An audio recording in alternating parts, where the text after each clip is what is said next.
Hier, ou avant-hier, j'ai vu le film Ballerina, avec notamment bon, et Keanu Reeves et Byrne et Angelica Houston, et puis d'autres moins connus, enfin que je connais moins. Et il y a un mot qui revient souvent dans la discussion, comme ça, dans le dialogue, c'est le mot consequences. Rules and consequences. Alors, consequences, c'est typiquement un mot français passé en anglais. Et ça montre bien à quel point l'anglais, malgré toutes ses prétentions, toutes ses négations, a été colonisé par la langue française. Même s'il traite la langue française de façon particulière, il n'en est pas moins vrai que c'est quand même des mots d'origine française.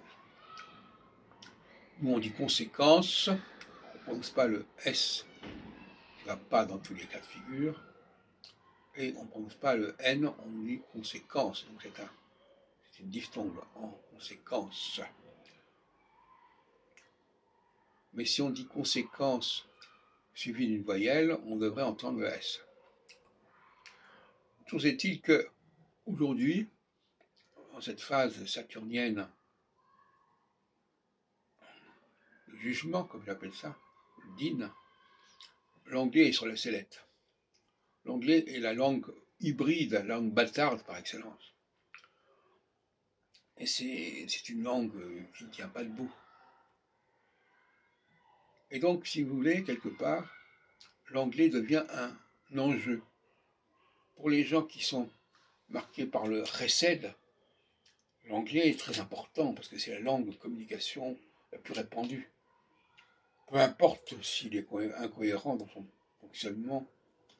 Mais pour les gens qui sont dans le din, l'anglais est sur la sellette. L'anglais est une langue qui est une langue bâtarde, une langue colonisée, une langue qui a emprunté, qui a mal compris ce qu'elle a emprunté, qui a appauvri ce qu'elle a emprunté. Et donc, dites-moi ce que vous pensez de l'anglais, et je vous dirai qui vous êtes. Si vous êtes quelqu'un de rigoureux, vous direz que l'anglais, c'est de la merde. Si vous êtes quelqu'un qui, finalement, accepte toutes sortes de compromis, vous direz que l'anglais, c'est très bien, c'est très utile, c'est très pratique.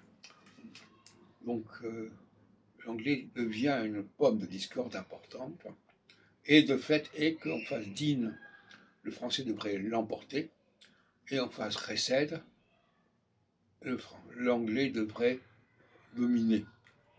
Voilà la dialectique astrologico-linguistique.